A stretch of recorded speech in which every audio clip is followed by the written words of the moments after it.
बिस्मिल्लाहिर्रहमानिर्रहीम। अल्लाह के बाबरकत नाम के साथ वीडियो का आगाज़ करते हैं। अस्सलाम वालेकुम वरहमतुल्लाहि वबरकातुहू। कराची रियल टीवी में खुशामदीद।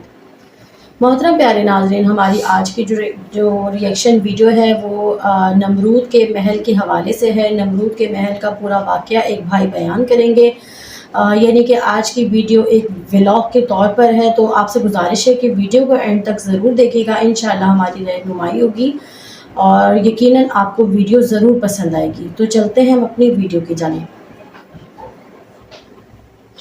ये महल नमरूद का महल है। नमरूद वो बादशाह है जिसने हजरत इब्राहिम अलैहिस्सलाम को आग के अंदर डाला था।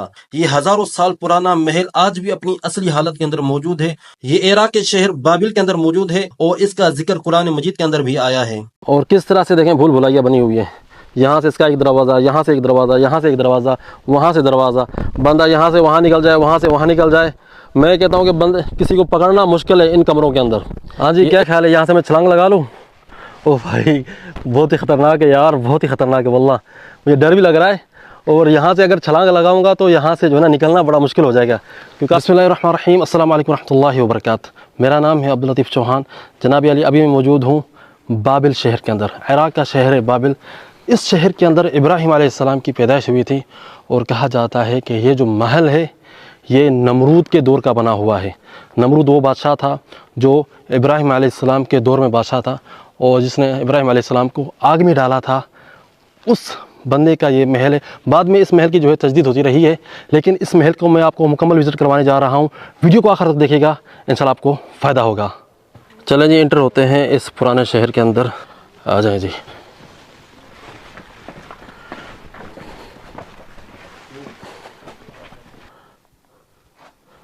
और यहाँ पर वो एरिया है जहाँ पर ये लोग सब्ज़ियाँ वगैरह और फ्रूट वगैरह और वो चीज़ें जो है ना यहाँ पर सेव किया करते थे, जो एक फ्रिज के अंदर सेव की जाती हैं। आप देख सकते हैं यहाँ पर बिल्कुल बंद कमरे की तरह जो है ये माहौल है। और देखें इधर अंधेरा है। चलिए कुछ रोशनी करते हैं, चलते हैं अंदर, देखते हैं कि यहाँ पर क्या है।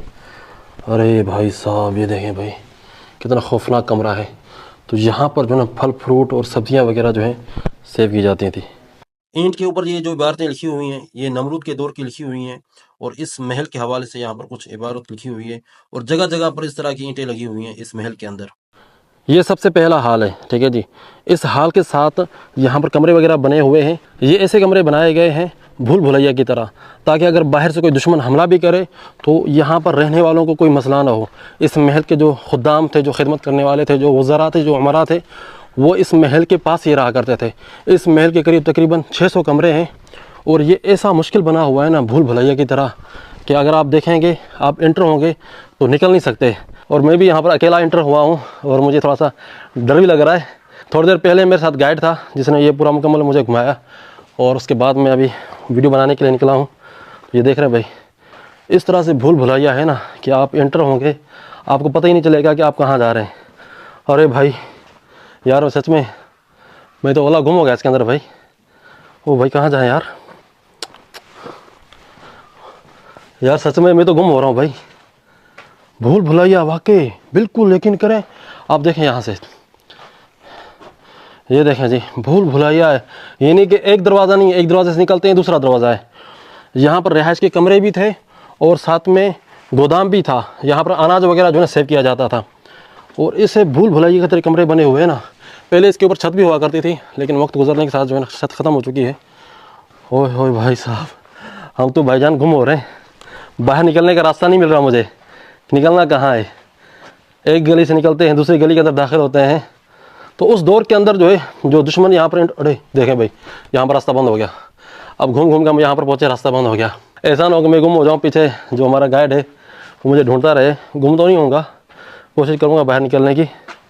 तो बहुत ही मुश्किल भाई इन्होंने ये बनाया है भूल भुलैया।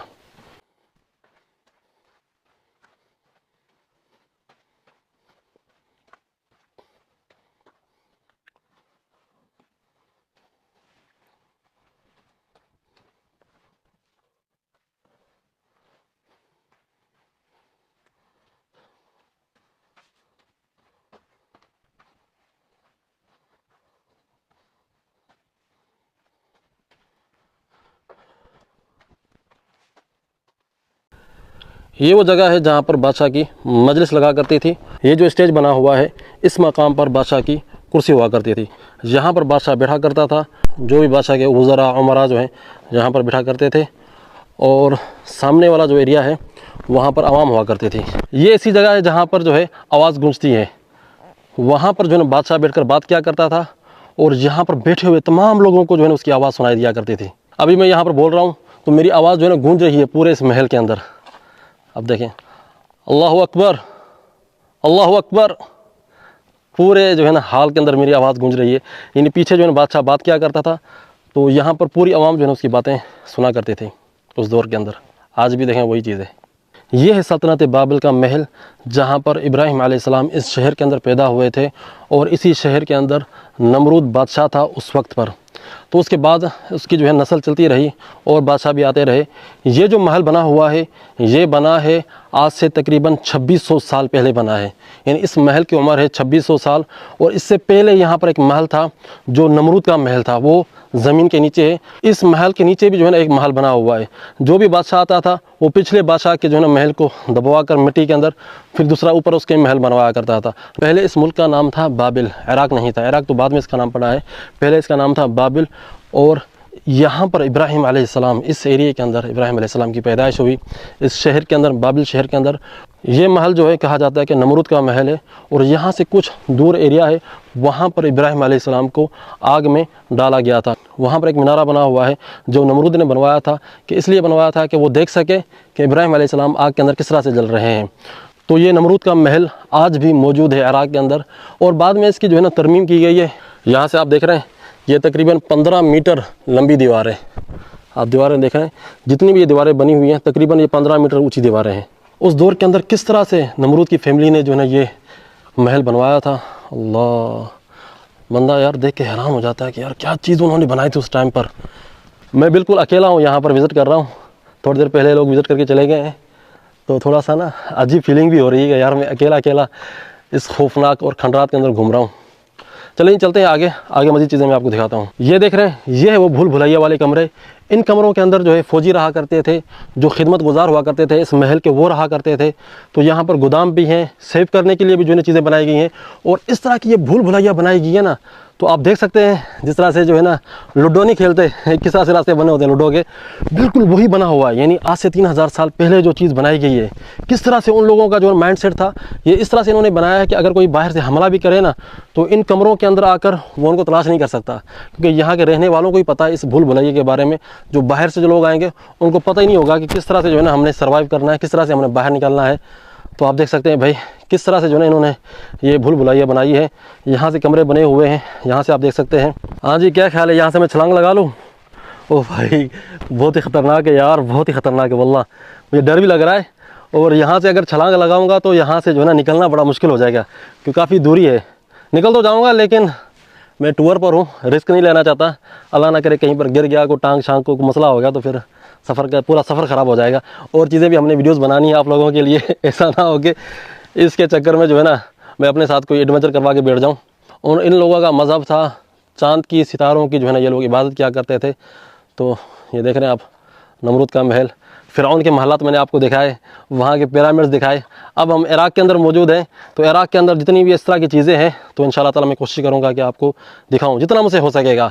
इराक़ थोड़ा सा महंगा है बेनिस्बतन मिस्र के। मिस्र कुछ मुनासिब था, लेकिन इराक़ में देख रहा हूँ कि यहाँ पर काफ़ी ट्रांसपोर्ट जो है महंगी है, तो सफ़र काफ़ी महंगा पड़ रहा है। लेकिन मैं कोशिश कर रहा हूँ कि अपनी तरफ से जितना हो सके मैं आपको दिखाऊँ।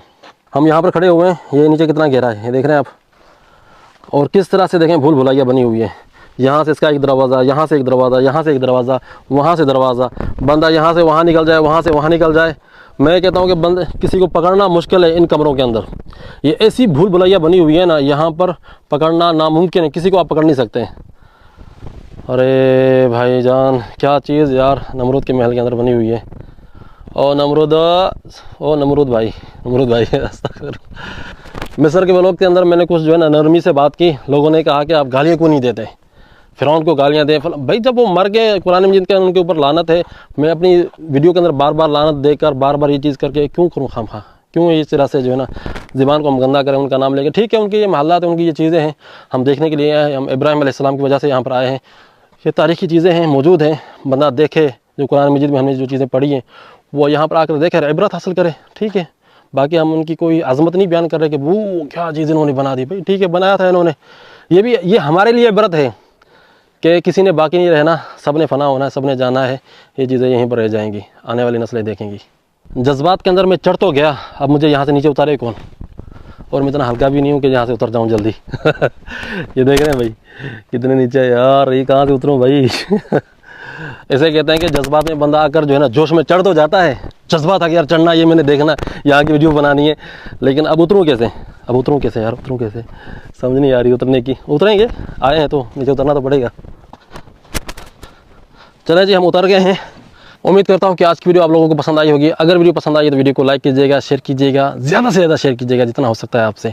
और अगर आपने अभी तक चैनल को सब्सक्राइब नहीं किया हुआ तो चैनल को सब्सक्राइब कर लें भाईजान, नहीं तो आपसे जो है ना ये वीडियोज़ मिस हो जाएंगे। और वीडियोज़ भी आने वाली हैं, तो चैनल को सब्सक्राइब कर लें और फेसबुक पेज को भी जो है ना फॉलो कर लें, और जितना हो सके वीडियो को शेयर करें।